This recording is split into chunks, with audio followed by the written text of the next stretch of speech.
Marcher tous les jours, ça a littéralement changé ma vie et je vais t'expliquer les gros points positifs de la marche. Et derrière, comment tu peux implanter plus de marche dans ton quotidien.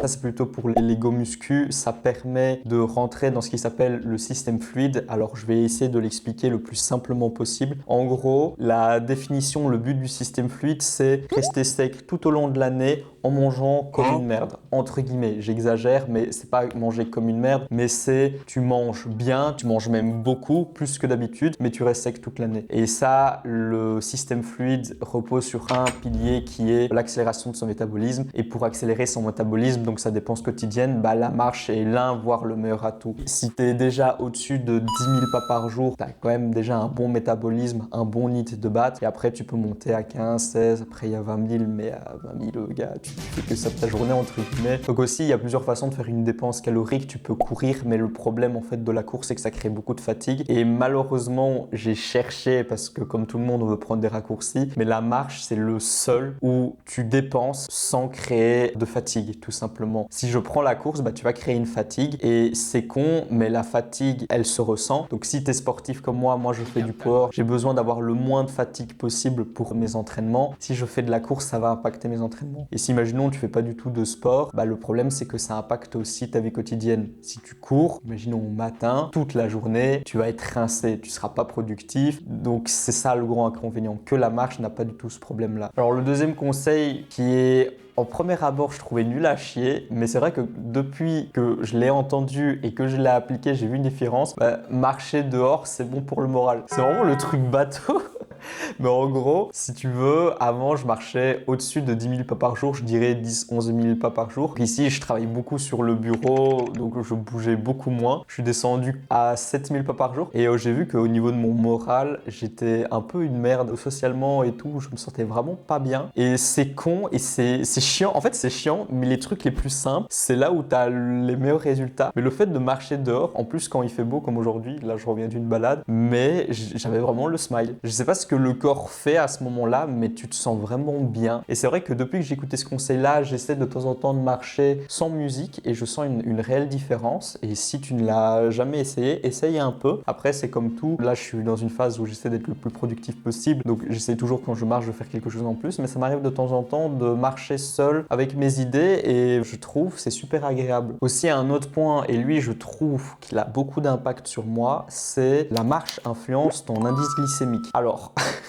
je suis le professeur, mais en gros, qu'est-ce que je veux dire par là? En fait, quand tu manges des glucides, tu as ton taux de sucre qui va monter et ensuite diminuer. Et il y a certains aliments, je vais prendre du sucre raffiné, des bonbons, des chips, vraiment des trucs transformés, c'est que ça va te faire un pic énorme et ensuite tu vas avoir une chute. Et le souci, en fait, c'est que quand tu manges des bonbons, en fait, après quelques minutes, tu as la dalle. Que en comparaison, tu as certains aliments comme les pâtes complètes ou la patate douce, en fait, ils ont un indice glycémique bas. Donc, en fait, le sucre augmente tout doucement et quand il descend aussi tout doucement. Donc ça te permet d'être rassasié sur le long terme. Et on va quand même parler de la marche. La marche, ça a un impact là-dessus. Donc si tu manges quelque chose et que tu marches directement après entre 10 et 15 minutes, ton IG va énormément baisser. Donc ça permet quoi? Prendre exemple pour moi, je suis en sèche en dessous de 2000 calories, je mange peu. Donc il faut que je gère bien mes aliments pour pas avoir la dalle tout le temps. Parce que je fais, c'est que je mange, je pars marcher 15 minutes dehors, j'ai plus faim. Mais vraiment, je sais pas comment l'expliquer, mais ça a un impact fort sur l'IG. Et si je mange mon plat du midi et que je marche pas après, je vais sentir que j'aurai faim 1 heure ou 2 heures après. Aussi, l'autre impact de l'IG, c'est que si, imaginons, ta peau a tendance à créer de l'acné ou autre, un peu comme moi, le fait de pouvoir diminuer ton IG évite de créer des pics en fait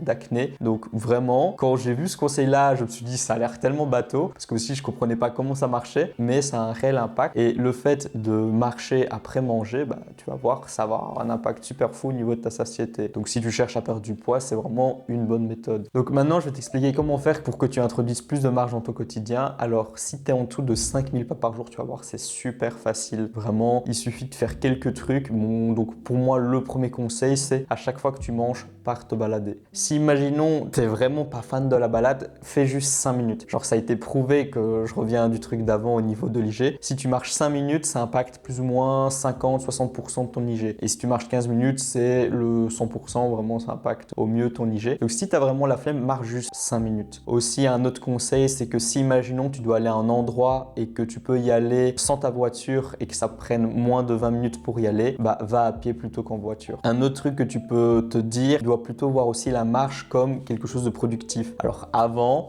je voulais pas marcher parce que je voulais faire 4 milliards de trucs sur ma journée pour être le mec le plus productif, genre mon commode et tout ça. En fait, quand tu te dis que la marche c'est plus productif que certaines choses, parce que quand tu veux être productif toute la journée, bah ça marche pas. Tu vas un moment scroller, un moment regarder une vidéo YouTube, tu vas un peu rien branler. Mais si tu marches, bah dis-toi que tu es plus productif que tout ça. Et même de base, il faut que tu vois la marche comme quelque chose de méga productif. Genre 1 heure de marche, c'est aussi productif que 1 heure de sport. Alors quand je le dis, c'est totalement bizarre, mais depuis que je me dis ça, bah, je vois plus la marche comme un calvaire. Je me dis putain, ça a plein de bienfaits parce que la marche peut faire plusieurs choses. Déjà, ça te permet de mieux te concentrer, de pas avoir de surstimulation. C'est bon pour ta santé parce que ça a été prouvé que marcher plus de 8000 pas par jour, ça augmente son espérance de vie de manière drastique. Genre vraiment, dans les pourcentages, ça explose. Genre quelqu'un qui marche 3-4 000 pas par jour a beaucoup plus de chances d'avoir des problèmes au niveau du cœur ou autre que quelqu'un qui marche 8000 pas par jour. Aussi, un autre truc que tu peux faire, c'est que moi, ce que j'essaie toujours de faire, c'est que si j'ai des choses à faire durant ma journée, j'essaye de toujours me faire une petite liste, de me dire est-ce que je sais pas le faire en marchant. Il y a des tâches, par exemple, moi je suis en train d'apprendre l'anglais, bah je sais faire des trucs en dehors de la maison. J'utilise Claude et Anki pour apprendre l'anglais. Bah, en fait, c'est des choses que je peux faire sur mon téléphone. Donc quand je me balade, bah je fais mon Anki ou mon Claude. Et aussi, dernière chose importante quand tu veux marcher plus, bah c'est de traquer tes pas. Si c'est quantifiable, c'est améliorable. Donc moi, je te conseille de soit avoir tout le temps ton téléphone sur soi pour traquer tes pas, ou alors d'investir sur une montre connectée. Moi ici j'ai une Apple Watch. Alors conseil, ne prends pas une montre à 30 balles parce que ça pue sa mère. Vraiment, j'en ai une, j'ai une de Xiaomi à 30 balles, c'est vraiment de la merde. Moi je te conseille de prendre vraiment une montre connectée et après tu vas avoir une montre connectée, c'est fou. Mais si je devais donner un conseil, ne la prends jamais neuve, prends-la toujours d'occasion reconditionnée. Ma montre, je crois que je l'ai payée 350 balles, mais je l'ai directement rayée parce qu'une montre, je suis désolé, tu vas aller partout avec, tu as énormément de choses de la rayer. Donc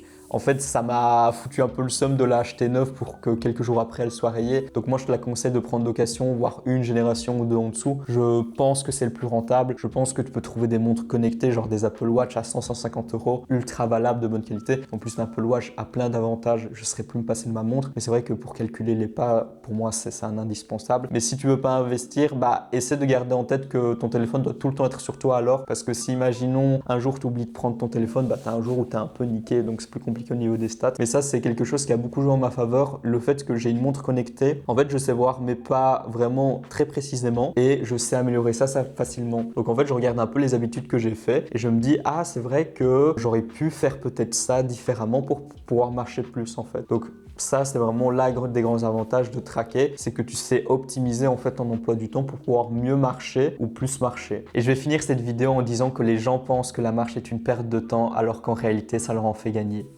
Ciao.